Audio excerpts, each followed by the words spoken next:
Hi viewers, welcome to our channel. ప్రస్తుతం మనతో పాటు దాము బాలాజీ గారు, సీనియర్ జర్నలిస్ట్, వాటితో ఒకసారి మాట్లాడదాం. సార్ నమస్కారం. సార్ నమస్తే సార్, విశ్వక్ సేన్ లైలా మూవీ ఇంకో 1-2 డేస్ లో రిలీజ్ కాబోతుంది కదా సార్. అయితే ఈ సినిమాకి సంబంధించి ఫస్ట్ రివ్యూ వచ్చేసింది, అంటే సెన్సార్ రివ్యూ కావచ్చు, లేకుంటే ట్విట్టర్ లో కొంతమంది టాక్ గానీ వచ్చేసిందని చెప్తున్నారు. మరి వాళ్ళ రివ్యూలు ఏ విధంగా ఉన్నాయి? మరి ఈ సినిమా పైన మీ ఒపీనియన్స్? లైలా సినిమా ఎంత వివాదాస్పదం అవుతుందో మనం చూసాము. సో ఇప్పుడు ఎల్లుండి రిలీజ్ అవుతుంది 14th ఫిబ్రవరి 14th. సో దీని మీద ఆల్రెడీ రివ్యూలు బయటకు వచ్చాయి. అంటే సెన్సార్ నుంచి కానీ లేకపోతే ప్రత్యేక షోలు వేసినట్టు రివ్యూలు మన దృష్టికి వచ్చాయి. ఆ రివ్యూ ఏందనేది మనం చెప్పుకుందాం. అంటే అసలు లైలా సినిమాని చూడదగిన విధంగా ఉందా లేదా, టాక్ ఏంటి అనేది బయటకు వచ్చింది. ఒక పక్క ఏమో కాంట్రవర్సీ నడుస్తుంది. ఎందుకంటే పృథ్వీ 50 గొర్రెలు ఉన్నాయి ఒక సీన్లో, మేకలు అన్నాడు, మళ్ళీ గొర్రెలు కూడా అన్నాడు, 50 ఉన్నాయి. దాని తర్వాత లాస్ట్కి వచ్చేసరికి 11 ఉన్నాయి అన్నాడు. దాన్ని తను ఖండించాడు మళ్ళీ విశ్వక్ సేన్. లేదు, అతను చెప్పింది రాంగు, ఫస్ట్ ఎన్ని ఉన్నాయో చివరిలో కూడా అన్నీ ఉన్నాయి, అతను అలాగా ఎందుకు చెప్పాడో మాకు తెలీదు, అవన్నీ సమర్థించుకున్నారు. కానీ వైసీపీ వాళ్ళు తీవ్రంగా ఎప్పుడు లేని విధంగా దీని మీద చాలా తీవ్రంగా వైసీపీ సోషల్ మీడియా, నేనైతే ఇప్పుడు ఈ మధ్యకాలంలో గవర్నమెంట్ వచ్చిన తర్వాత ఇంత యాక్టివ్గా వైసీపీ సోషల్ మీడియా లేదు, అసలు ఆల్మోస్ట్ చనిపోయినట్టుగా కనబడింది. ఈసారి మళ్ళీ వాళ్ళకి 2 వచ్చాయి, కిరణ్ రాయ్ లాంటిది, లైలాది. దీంతో విపరీతంగా అటాక్ చేశారు. అది 25,000 స్టార్ట్ అయ్యి ఇవాళ 1,00,000 దాటినట్టుగా ఉన్నాయి ట్వీట్లు. అట్లాగే సోషల్ మీడియాలో అన్నింటిలో వాళ్ళు హోరెత్తిస్తున్నారు. కామెంట్లు కూడా, అన్ని కామెంట్లు నెగిటివ్గా లైలా మీద నేను చూడలేదు. ఏ సినిమా మీద కూడా అంత తీవ్రంగా పెడుతున్నారు. సో రెండవది ఏంటంటే, ఇదంతా ఒక పక్క నడుస్తుంటే పృథ్వీ ఇంకా రెచ్చిపోయి పందులకు పుట్టారు వీళ్ళు వైసీపీ వాళ్ళు, లంకొడకలారా మీరు వణికిపోతున్నారా, ఇలాగా ఆయన ఇంకా రెచ్చిపోయి మాట్లాడాడు. దాంతో ఇదంతా కూడా team Vishwak Sen, Prithvi, producer Sahu గార్పాటి, director Ram Narayan, వీళ్ళందరూ కలిసే ఈ వివాదాన్ని క్రియేట్ చేశారు. ఎందుకంటే వాళ్ళకి సినిమా అంత అమ్ముడు పోవట్లేదు, పబ్లిసిటీ రావట్లేదు. నాకు తెలిసి దీంట్లో కూడా టికెట్ యాప్ల్లో కూడా, అదేం యాప్, బుక్ మై షోలో కూడా ఇప్పటి వరకు పెట్టలేదు. ఇంకా ఎల్లుండి రిలీజ్ అంటే బుక్ మై షోలో లేకపోవడం విచిత్రంగా ఉంది. సో అలాగా దాంతో వీళ్ళు ఏమనుకున్నారంటే దీన్ని కాంట్రవర్సీ చేద్దాం అనేది వీళ్ళు అనుకొని అతని దగ్గరకు మళ్ళీ రెచ్చగొట్టించి మాట్లాడిచ్చారు అనేది టాక్ అనమాట. ఎందుకు అంటే, నిజంగా వీళ్ళకి కానీ భయం ఉంటే అతన్ని మాట్లాడనివ్వకుండా చూసుకోవాలి కదా. కనీసం అతను సారీ చెప్పకపోతే పోయాడు, కనీసం సైలెంట్గా ఉండమని చెప్పాలి కదా. కానీ అతన్ని రెచ్చగొట్టి మళ్ళీ రెచ్చిపోయే విధంగా మాట్లాడిచ్చి ఒక డ్రామా చేసి, హాస్పిటల్లో చేరినట్టుగా డ్రామా చేసి, ఇదంతా కూడా టోటల్ డ్రామా. ఇదంతా కూడా విశ్వక్ సేనే చేస్తున్నాడు. ఎందుకంటే విశ్వక్ సేన్కి వివాదాలంటే చాలా ఇష్టం. అతను గతంలో కూడా నాగవల్లి దేవి నాగవల్లితో గొడవ పెట్టుకున్నాడు TV9లో. తర్వాత అర్జున్ ఎంత పెద్ద సీనియర్ హీరో, అతనే 40 ఏళ్ల కెరీర్లో ఇట్లాంటి వాడిని చూడలేదని స్టేట్మెంట్ ఇచ్చి ఇతనితో సినిమా ఆపేశాడు, అన్నిట్లో ఇన్వాల్వ్ అవుతున్నాడని. ఇతను మొదటి నుంచి కూడా ఏంటంటే డైరెక్షన్ దోలు ఎక్కువ, ప్రతి దాంట్లో ఏలు కాలు అన్నీ పెడుతుంటాడు.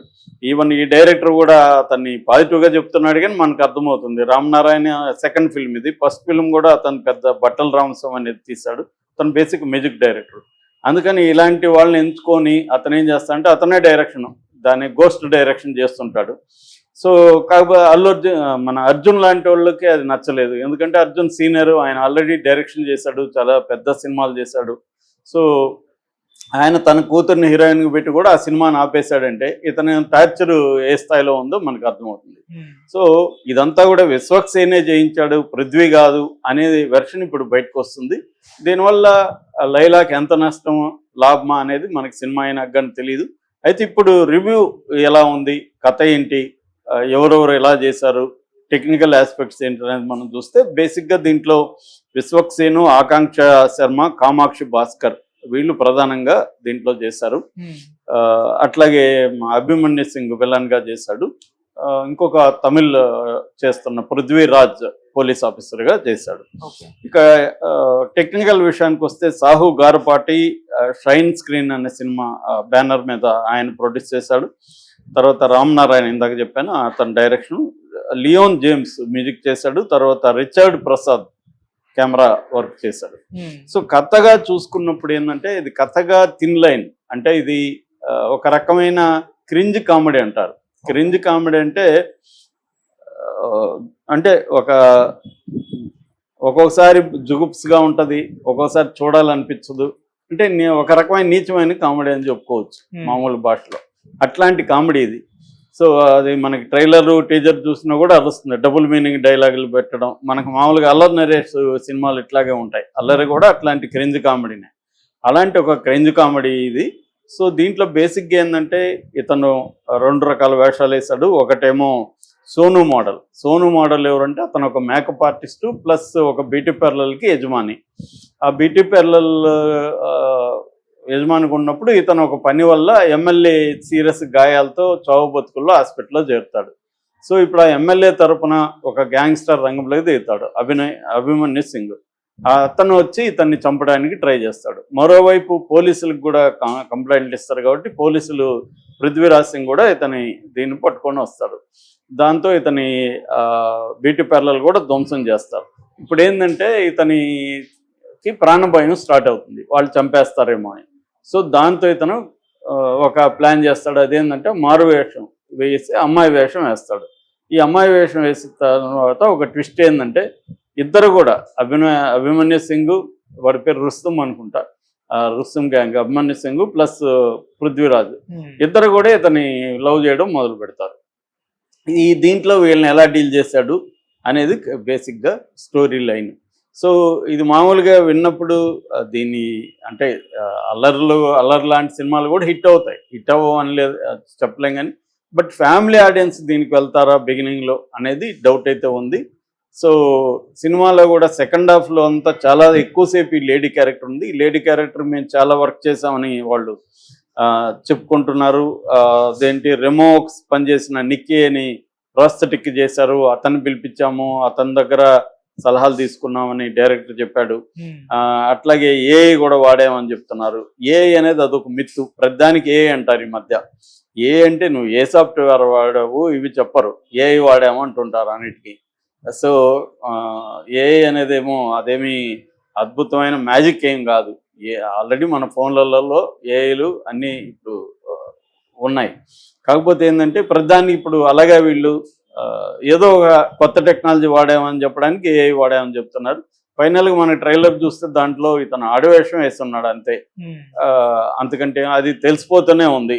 దాంట్లో మళ్ళీ కావాలని ఒక డైలాగ్ కూడా పెట్టించారు. అతను ఎవరు, మన విశ్వక్సేన్ ఆడవేషం వేస్తే ఎలా ఉన్నావో అలా ఉందని. అదే క్రింజ్ కామెడీలు ఇలాగే ఉంటాయన్నమాట. అంటే జనం బఫూన్లు లాగా వాళ్ళు ట్రీట్ చేసినట్టుగా మనకు అర్థమవుతుంది. ఇక దీంట్లో ప్లస్లు చెప్పాలంటే విశ్వక్సేన్ చాలా బాగా చేశాడని చెప్తున్నారు. అట్లాగే ఇక అభిమన్యు సింగ్ రొటీన్గా ఉంది. అభిమన్యు సింగ్ కామెడీ అంత వర్కౌట్ అవ్వలేదని చెప్తున్నారు. ఎందుకంటే అభిమన్యు సింగ్ కామెడీ చేయడం అనేది అంటే ఒక గ్యాంగ్స్టర్ హీరో ఆడవేషంలో హీరోని లవ్ చేస్తుంటేనే వాడు పనికిమాలినోడనే కదా. మనకి తెలీదా? ఇప్పుడు కనీసం ట్రాన్స్జెండర్స్ కొంతమంది అమ్మాయిలాగా ఉంటారు. ఆ మధ్య మేము థాయిలాండ్ వెళ్ళినప్పుడు అసలు అమ్మాయిలా అబ్బాయిలా తెలియట్లేదు మాకు, అలాగే ఉన్నారు. అట్లుంటే ఓకే, కానీ ఒక మగవాడు ఈ స్థాయిలో మంచి బాడీ ఉన్న అతను అమ్మాయి వేషం వేస్తే అది అమ్మాయి అనుకోవడం అనేది గతంలో కూడా చేశారు. ఇవి క్రింజ్ కామెడీలో వర్కౌట్ అవుతుంది ఎప్పుడైనా. అంటే ఆ ప్రపంచాన్ని క్రియేట్ చేసి వాడు పనికిమాలినోడే అన్నట్టుగా ఎస్టాబ్లిష్ చేస్తే మనకి కామెడీ వస్తే వర్కౌట్ అవుతుంది. కామెడీ రానప్పుడు లాజికల్ వస్తాయి. ఎప్పుడైనా అదే సామెత ఉంది, మ్యాజిక్ లేకపోతే లాజిక్ ఎంటర్ అవుతుందని. సో అట్లాగే హిచ్కాక్ది కూడా స్టేట్మెంట్ ఉంది, when logic enters drama dies అని. లాజిక్ లేకి జనాలు వెళ్లకుండా నువ్వు డీల్ చేయగలగాలి. అంటే డ్రామా స్ట్రాంగ్గా ఉండి కామెడీ స్ట్రాంగ్గా ఉంటే లాజిక్ ఆలోచించరు. అది ఎప్పుడైతే వీక్ అవుతుందో అన్ని లాజిక్లు జనాలు ఆలోచిస్తారు. సో ఇది అక్కడ ఫ్లాప్ అయినట్టుగా చెబుతున్నారు రివ్యూ వాళ్ళు చూసిన వాళ్ళు. సో అంత వర్కౌట్ అవ్వలేదు, అది వీడి కామెడీ వర్కౌట్ అవ్వలేదు. అభిమన్యు సింగ్ అనేవాడు ఎప్పుడో అవుట్డేటెడ్ విలన్.